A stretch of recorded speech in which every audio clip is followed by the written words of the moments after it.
Welcome to the April 22nd Jail and Zones production user call. We have Jan, Jamie, Pat, and myself, Michael, so far, and the recording of the Ask Me Anything session with Deb Goodkin is up. That was conflicting with last week's Beehive call. There's a link in the document, and it looks like a few jail-related bugs have crept up, one possibly related to teardown. Jan, you bumped into this.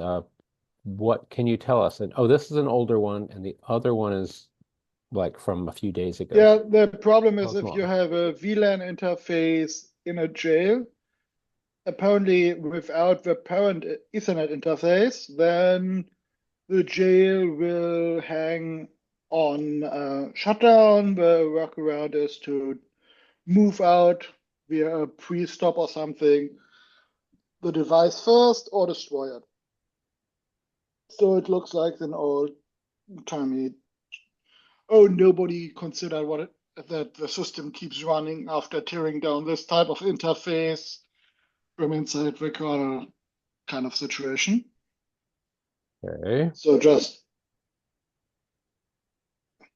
yeah.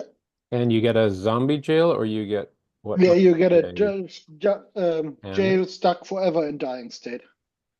is it easily terminatable, or it's now part of the furniture? Yeah, once it's in dying question? state, there's nothing else you can do. Well, the question is, could you still somehow reanimate the jail, destroy the device, and then kill it again? Little bit of necromancy. No, goodness.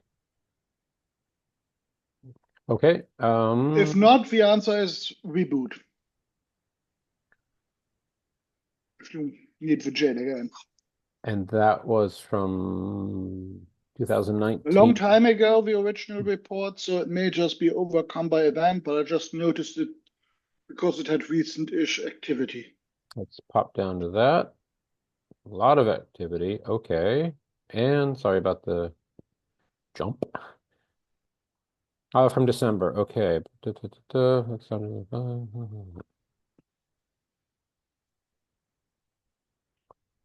And I see panic text. Okay, well, I trust it's not too difficult to reproduce if it's not overcome by updates and replacement code, etc. Thank you for pointing that out. And then, that's one and the same. It's 179. Okay, so beyond this one, also VLAN related, or do I have these confused? It's the same one again. 179. Then what about 238? Maybe I jumped over to it. Sorry about the massive jump. Oh, vimage and vnet, not VLAN. Okay, so then on this one, I may have been showing the text of this. That's the older one. Well, anyhow, looks like there are two network-related issues to address. Or to make sure that they're overcome by events and the bug has been fixed. Yeah. And only the ticket is left. Okay. Well, if one is from a few days ago, I trust that's... So the VLAN stuck, having a VLAN interface gets the jail stuck is in 14.2, as reported. Yep, from like a few days ago. Okay. Let's see. Please verify if this is still an issue. Okay, who is our expert on service jails and would like to explain what they are? Jamie, is that you? I don't know if I'm an expert. I have a rough definition, but Sure. I think it's Let's hear it off the top of my head. Perfect. I'd love it. I'd love it. Okay. It's, as far as I can see, it is a jail that encapsulates a single service right now running in the same route just to turn off most permissions and give it the permissions that it needs to do its job. The to-do that we've been having over the last week is a request to add to the list of jail allowances in particular, people are not happy adding routing permission to a jail. Oh, I'm happy to have that ability. I just, as I commented in the review, think it should be per routing table. Yes, well, you're in the minority, and the comments, most of them seem to be just, So, why are you doing this? This is punching a big white hole in the system.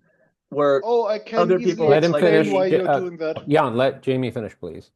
where other people like me are more of the opinion that this is letting you do one thing where the other solution would be to let you do all the things. How can this be lower security?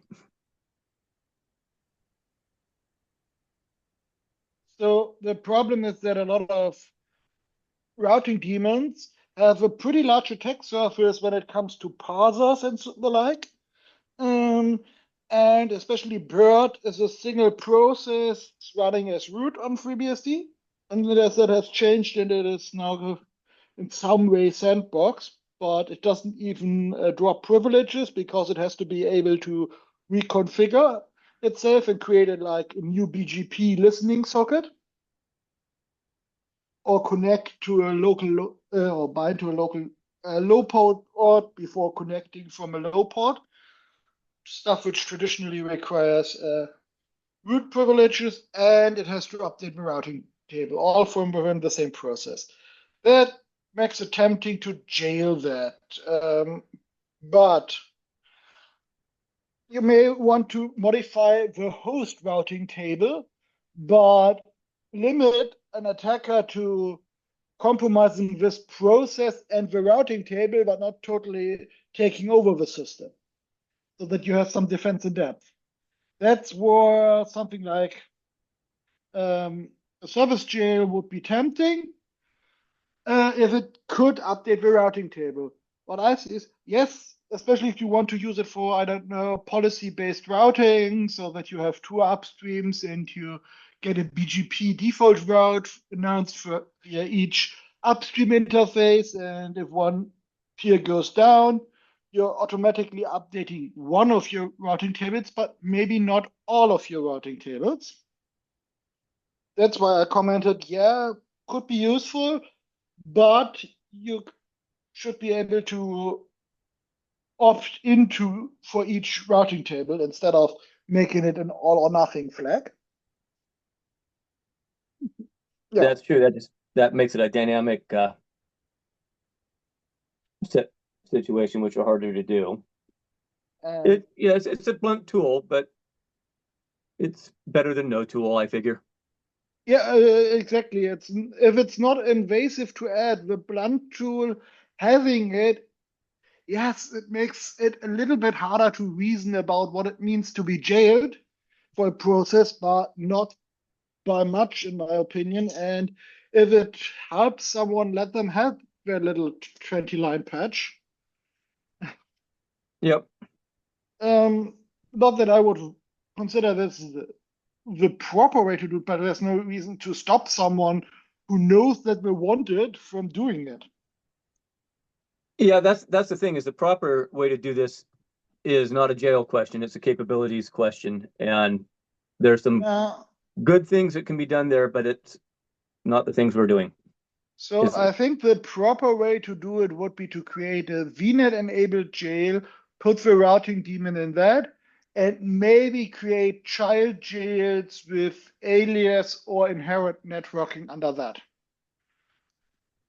Now that But sounds complex. yes, and the big problem is that with the current performance of our e-pair driver and bridging driver, this is a really nasty limitation because you're now limited again to the software packet processing rate of e-pair, which is not that great for some reason.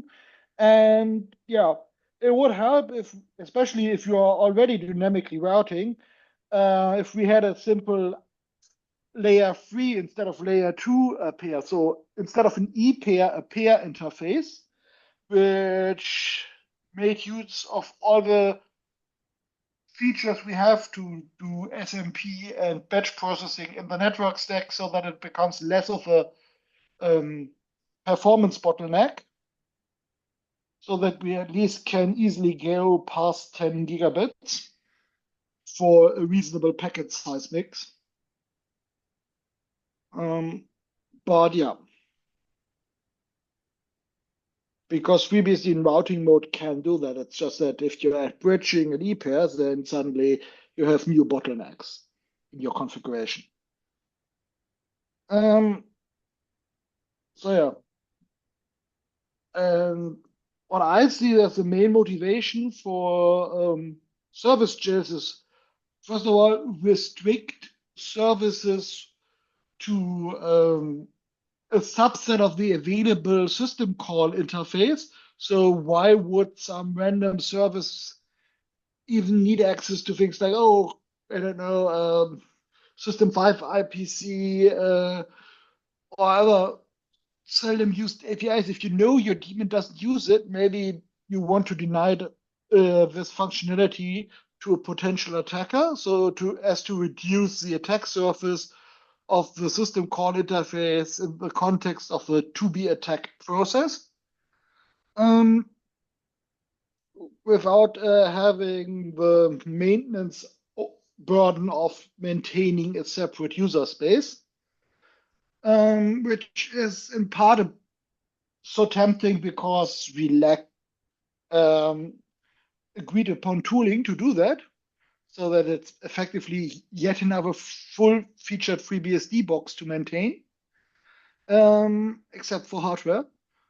And the other thing is that some of the resource limit infrastructure, like hierarchical resource limits and so on, can easily target jails, whereas other things are harder to target.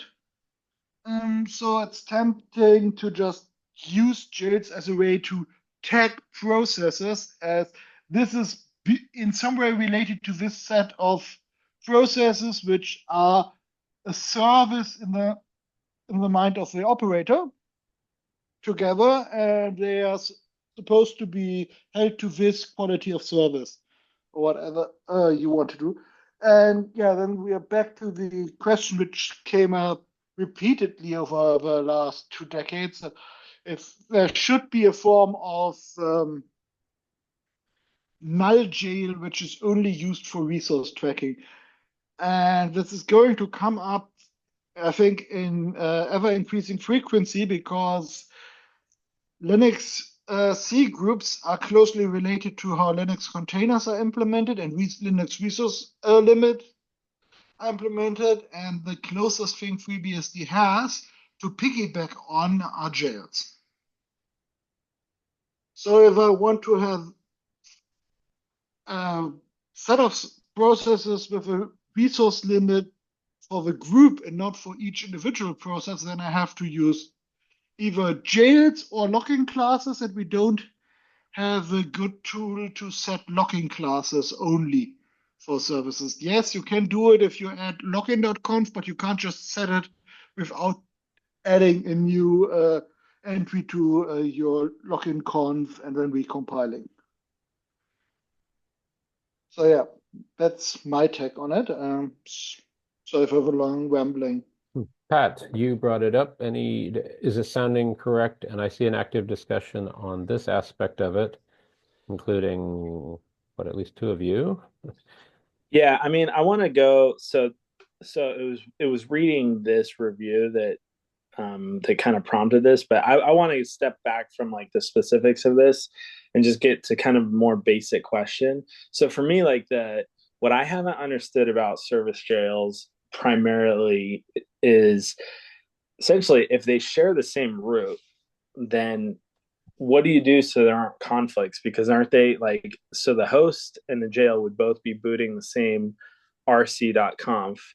So if rc.conf is saying you know configure this interface, use this IP, then isn't the jail doing the exact same thing? Like No. I don't understand if they share a configuration how there's not weird conflicts. So how did the service jails get started up so that there aren't conflicts between the jail and the host if they share this root?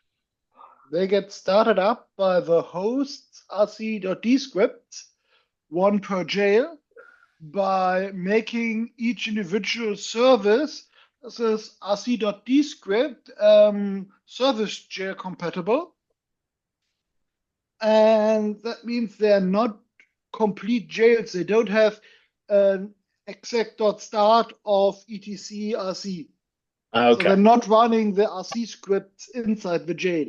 It's really just a single rc.d script, which at some point runs some of the commands in the rc.d script in the jail. So I guess are there examples I can look at of like how to actually start a service jail, and I can see in You have to practice have a like rc from 15 current. And I dropped the links to the quarterly status report where it was announced, and to the rc.d scripting okay. article Here's that article. on So how to these make your rc.d script compatible. so these aren't jails that you configure in jail.conf at all. No. Oh, All the jail configuration is done implicitly through the rc scripting subsystem. okay, that makes more sense. And so then the main thing that this gets, I like, as I understand it, the main thing this gets you is process isolation, right? Because everything else is shared. Like if you break out of a daemon somehow, then you're in, then you're in the same root. So really what you get is process isolation from the jail processes to other service jail processes or host processes, right? Yes. That and whatever other specific permissions can be granted or denied jails on a case-by-case basis, you won't have. Oh, interesting. So, and like, can you restrict or like grant the devices that um that the service jails have access to? Yes, yes. You can give a devfs set. I don't remember what they're called, but of visible devices. So that is one of the standard things a jail can do is restrict what devices are seen, and that is a Yeah. very useful part of it. Okay, yeah, I think you know what some of it is like me kind of conceptualizing how it looks like, because if I have a regular jail and I like do jexec and log into it, I can look at /dev and see what it has access to. But with the service jail, I guess can you log into a service jail and like the kernel will be showing what, like you can still ls/dev and see what devices the jail has access to. Yes. Because the jail does have a path of slash, it will use the normal /dev. So it does not have its own device file it system. uses the normal /dev mount point, but the fact that the jail is there changes what it can see in /dev. Interesting. Yes and no. No? Depends on the device. So you would still be able to see Okay, all so the it is for mount. TTYs, all the disks and so on, but you couldn't open devkmem. Okay, so it is it's a thing I should know, but it's been a long time. So you'd see them, like if you ls, you see them, but if you try and open one, you'll get like a permission denied or something. Only No. for some. Yeah. Usually not though, yeah. That's true. Yeah. The dev rule set is on a per mount. So yeah, never mind that. Looks like devfs is still gonna be about as open as it was. Okay. Yeah, a few like To make kmem that right there. tighter, Yes. you would have to create a jail nullfs and then mount a new devfs into that. Because you would need a per jail device file system mount point. But I think the idea is that most of the service jail processes would start up in a trusted configuration and drop privileges. But you still want tighter restrictions than just access control, but the more in the traditional Unix way. But once you have dropped root privileges, there's not that much you can do with /dev unless you have bigger configuration issues. Mhm. Of course, if you set all devices to 666, you get what you deserve. Yeah. Okay, cool. Yeah, this is very helpful. Thank you.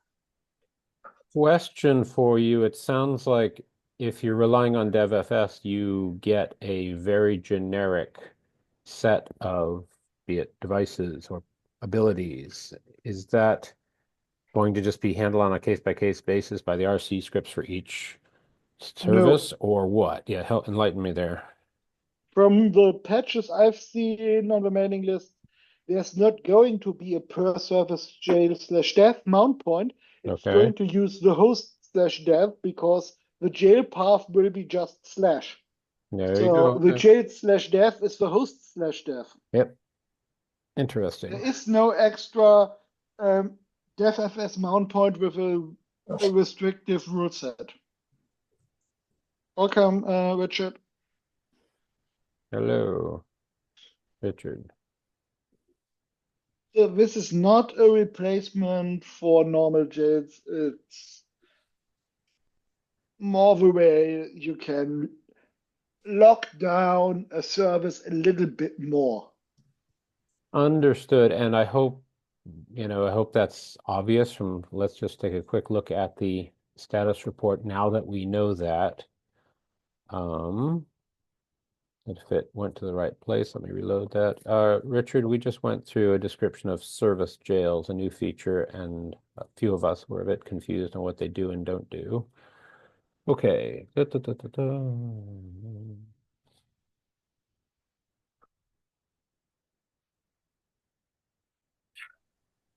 Okay. Boom, yeah. Last week I don't think we went through a ton of things about 15. I'm looking at the chat there. However, let's just scroll down for 2 seconds and take a look. 15 goals, jail descriptors coming along. We discussed the escapes. I hope those are in progress. Thank you, Jan, for investigating some of those and proposing some fixes that hopefully do the job. Jail metadata, all things package-based, thank you very much, and unrelated. Power as a platform. Can anyone think of other topics that should be on the radar for 15? FreeBSD 15.0 are goals. More. Jamie, do you have anything up your sleeve since we last spoke? Nope. Okay. And I trust the service jails are one that everyone wants pinned down before then. Yeah, I would imagine those will be easy to get in 15. It's just waiting for the discussion to die down at this point. Technically, there's nothing to it. Got it. And the very first reviews all seem to be, I'll just tab over, they seem to be quite integrated. Not that one, that's not a review. No, that's a crash. Nope, sorry. Hopping up here. That's active discussion. Needs review. Okay. Does anyone know if NetChild, this one, is this the heavy lifting or that's different? I have not looked at the at that one. I've only looked at these specific little add-ons of abilities, so Okay. could not And say. do we know if NetChild goes by any other names? Yeah, I think that's Andrew Leidinger. Okay, thank you. And I did see their name on the like the The introduction. review has been That was the committed, name on so the you on the can look at it. status report. It's Andrew Leidinger. Okay, thank you. Oh, NetChild, that great, thank you, because I don't always map Oh, clever not names. Andrew, Alexander. Okay. Sorry. Yeah, it's on the screen there. Cool, thank you. Yeah, and it's great to see them active again. I think they did lots of Linux compatibility work, and then I hadn't heard the name for years, and then yeah, here they are. Woohoo. Cool. And I think it's Ivy also LW was it who's doing bridge work, which is exciting, especially in Beehive circles. Richard, do you have any topics, questions, or ideas or news?